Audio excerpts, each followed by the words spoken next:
Aujourd'hui, j'ose aborder un sujet que la société préfère taire, un sujet qui dérange, qui blesse, mais qui continue de se répéter dans le silence et la honte. Ce sujet, c'est l'agression sexuelle. L'agression sexuelle n'est pas seulement un acte de violence physique, mais c'est aussi une agression spirituelle, une profanation de l'énergie sacrée.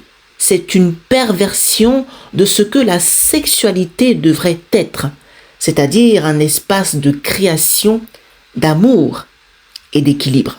L'énergie sexuelle est, à l'origine, une force divine. Elle est la matrice de la vie, c'est-à-dire le feu créateur qui permet d'unir le ciel et la terre à travers le corps humain. Mais lorsque cette énergie est ignorée, méconnue ou pervertie, eh bien celle-ci devient destructrice.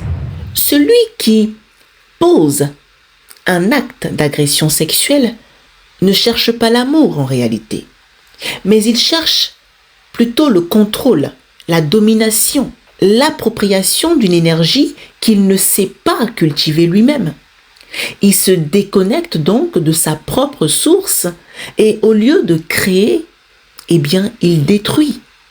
De l'autre côté, pour la victime, les conséquences vont bien au-delà du visible, car ce n'est pas seulement le corps qui est atteint, mais c'est la matrice énergétique, le temple intérieur, c'est-à-dire le lieu même où réside la puissance de la vie. Il est important de comprendre que l'agression sexuelle laisse une empreinte profonde qui peut bloquer l'expression même de la vie. Cela peut couper l'accès à la confiance en soi, à la joie de vivre et à la manifestation spirituelle. Et pourtant, malgré cela, cette plaie, cette blessure peut être guérie. Oui, il est possible de restaurer le sacré. Il est possible de réancrer la dignité, de purifier l'espace profané et de redonner à la femme et à l'homme également la conscience que leur énergie sexuelle est une véritable force de lumière. Mais pour cela, nous devons briser le silence. Nous devons cesser de regarder ailleurs, car l'agression sexuelle n'est pas uniquement qu'une affaire de justice, mais c'est aussi une affaire spirituelle et énergétique.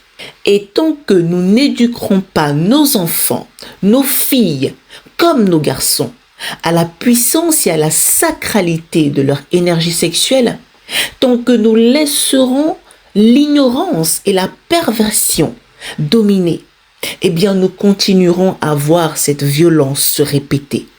À celles et ceux qui ont subi cette blessure, retenez cette chose essentielle. Vous n'êtes pas réduit à cet acte.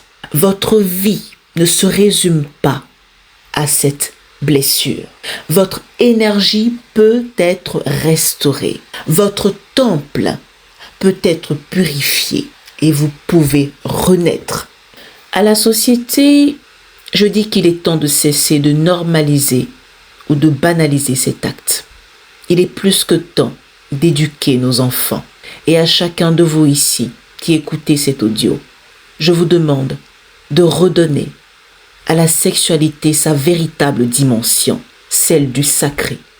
Parce qu'en réalité, une humanité qui a perdu la conscience de son énergie sexuelle a perdu la conscience de la vie elle-même.